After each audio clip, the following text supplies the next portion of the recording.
polls have opened in Mexico, following one of the country's bloodiest campaign seasons in decades. With more than 18,000 positions up for grabs at the local and federal levels, the polls have been hailed as Mexico's largest ever. Corruption, security and relations with the U.S. have all taken center stage in the election.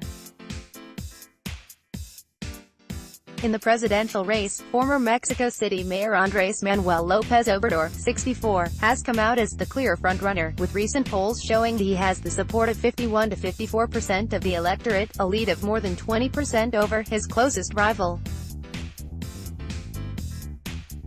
López Obrador is a leftist nationalist candidate, and this is his third bid for the presidency.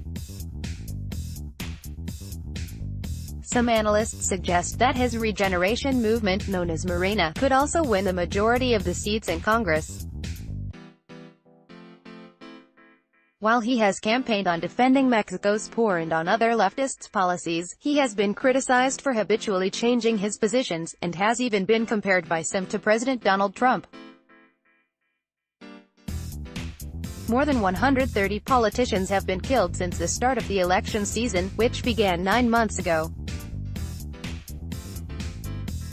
A study by Edelect, a risk analysis and crisis management firm, found that assassinations have been carried out in 22 of Mexico's 31 states since September. In addition to the violence, thousands of stolen ballots and instances of fake news have cast a shadow over the polls. In the Mexican state of Tabasco, 11,025 ballots were stolen last Monday, reports note. A truck parked across a highway, forcing a vehicle driving staff from the National Electoral Institute (INE) to halt. A group of armed civilians arrived on the scene and stole packets holding the ballots. In addition, more than 8,000 ballots were stolen and burned in the state of Oaxaca on Tuesday, Univision reported. Fake news has become a growing problem in the lead-up to the polls. A scam video recently shared on social media alleged that Venezuela's President Nicolas Maduro is behind the Obrador's campaign. Twitter bots have also become a problem, as Alberto Escorcia, who has tracked Twitter trends in the North American country since 2010 through his website Lo Que Sigue, noted, "These networks are a tool to destabilize countries and to change elections." Escorcia told The Verge. The rules from Twitter aren't enough to stop bots. An attack must line up exactly with what the rules prohibit for them to take down the account. Marco Antonio Piantildos, an electoral counselor and the president of the INE's Organization and Training Committee, said that more than 100 polling stations may not be open due to social confliction, but sought to put the closure in context. The number of voting booths with problems related to their installation has increased, but it's not something that places any of the elections at risk.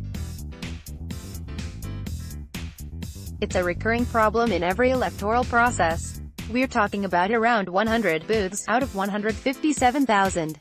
Piantildos told local media. Gangs and cartels are fighting for influence throughout the country and want politicians in power who will support or turn a blind eye to their activities. A number of politicians have been killed even before they could officially register as candidates. Vicente Sanchez, a professor of public administration at the Colegio de la Frontera Norte in Tijuana, told Reuters in April, criminal gangs want to be sure that, in the next government, they can maintain their power networks, which is why they are increasing attacks. It is a situation that presents a serious security challenge for peace and democratic governability in the regions with the greatest presence of criminal organizations and notorious institutional weakening, Edelect said in their report.